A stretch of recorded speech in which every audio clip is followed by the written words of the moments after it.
This channel does not promote any violent, harmful, or illegal activities. All content provided by this channel is meant for an educational purpose only.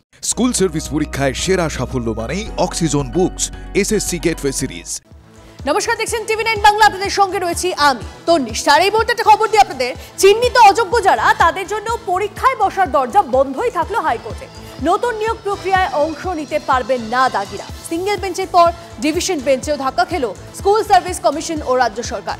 দাগিদের পাশে দাঁড়িয়ে জোড়া সওয়াল করেও শেষ রক্ষা হলো না, কোর্টে ফের মুখ পুরল কমিশনের। লক্ষ্য যখন স্কুল সার্ভিস, সঙ্গে আছে গেটওয়ে সিরিজ, অক্সিজন বুকস। এসএসসির নতুন নিয়োগ প্রক্রিয়ায় চিহ্নিত অযোগ্যদের সুযোগ দেওয়া হবে না। কমিশনকে পরীক্ষার নতুন বিজ্ঞপ্তি প্রকাশের নির্দেশ দিয়ে জানিয়েছিল বিচারপতি সৌগত ভট্টাচার্যের বেঞ্চ। কলকাতা হাইকোর্টের সিঙ্গেল বেঞ্চের নির্দেশ বহাল রাখল ডিভিশন বেঞ্চ।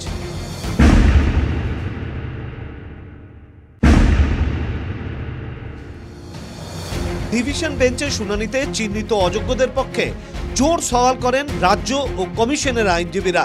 সুপ্রিম কোর্টের রায় অনুযায়ী তাদের নিয়োগ প্রক্রিয়ায় অংশ নিতে বাধা নেই বলে দাবি করা হয়। মৌলিক অধিকার খর্বেরও যুক্তি দেখানো হয়, কিন্তু তাতে শেষ রক্ষা হয়নি। যাবতীয় যুক্তি খারিজ করে সিঙ্গেল বেঞ্চের রায়ে হস্তক্ষেপ করতে রাজি হয়নি ডিভিশন বেঞ্চ। বিচারপতি সৌমেন সেন এবং বিচারপতি স্মিতা দাসের বেঞ্চ জানিয়েছে, চিহ্নিত অযোগ্যরা নিয়োগ প্রক্রিয়ায় অংশ নিতে পারবেন না। ইতিমধ্যেই যারা আবেদন জমা দিয়েছেন তা বাতিল করতে হবে। দুর্নীতিবাজদের পক্ষে যে সওয়াল, সেই সওয়াল ডিভিশন বেঞ্চ গ্রহণ করেনি। কেন সুপ্রিম কোর্টে পরিষ্কার নির্দেশ আছে যে দুর্নীতিবাজরা তারা কোনো মতেই পরীক্ষায় বসতে পারবে না। যুক্তিগুলো করেছি, গ্রহণ করেনি কোর্ট গ্রহণ করেনি, যেটা কোর্টের কথা তো মানতে হবে আমাকে। আমি তার সমালোচনা করতে পারি না। আইডেন্টিফাই কি হয়েছে এখন অবধি? হ্যাঁ, আইডেন্টিফাইড হয়েছে। অযোগ্য আর কি, যারা ক্লেমড আনটেন্টেড। 2,20,25,000 অ্যাপ্লিকেশন এসেছে, তার মধ্যে 180 জন। কোর্টে বিচার হয় আইন মেনে। ওসব বোকামি করে লাভ নেই। আপনি এখনো টাকা দেওয়া লোকদেরকে আর তৃণমূল নেতাদের আত্মীয়দের বাঁচানোর জন্য শেষ চেষ্টা করছেন। আপনার শেষ চেষ্টা ব্যর্থ হবে। আপনি যাবেন, পশ্চিমবঙ্গ থেকে আপনি যাবেন। পরীক্ষা না দিয়ে চাকরিতে পুনর্বহালের দাবিতে এখনো রাস্তা ছাড়েননি চাকরিহারা যোগ্য শিক্ষকরা।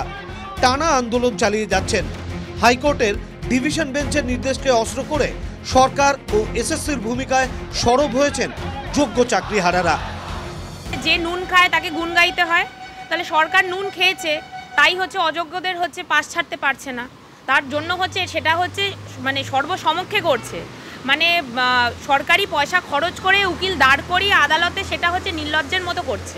রাজ্য সরকার কমিশন নিতান্তই নির্লজ্জ, এবং তারা আরও বেশি অযোগ্য যে তারা এখনও অবধি অযোগ্যদের পাশে এরকম ঢাল হয়ে দাঁড়াচ্ছে। আমরা যারা যোগ্য ক্যান্ডিডেট আজকে 1 বছর ধরে রাস্তায় বসে আছি, তাদের পাশে কিন্তু রাজ্য সরকারের কোনো সহমর্মিতা আমরা দেখিনি।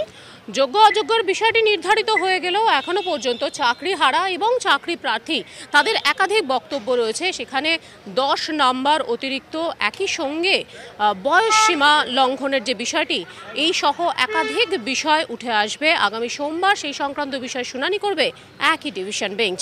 ক্যামেরা চাঁদ মিয়ার সঙ্গে শ্রাবন্তী সাহা, টিভি 9 বাংলা, কলকাতা।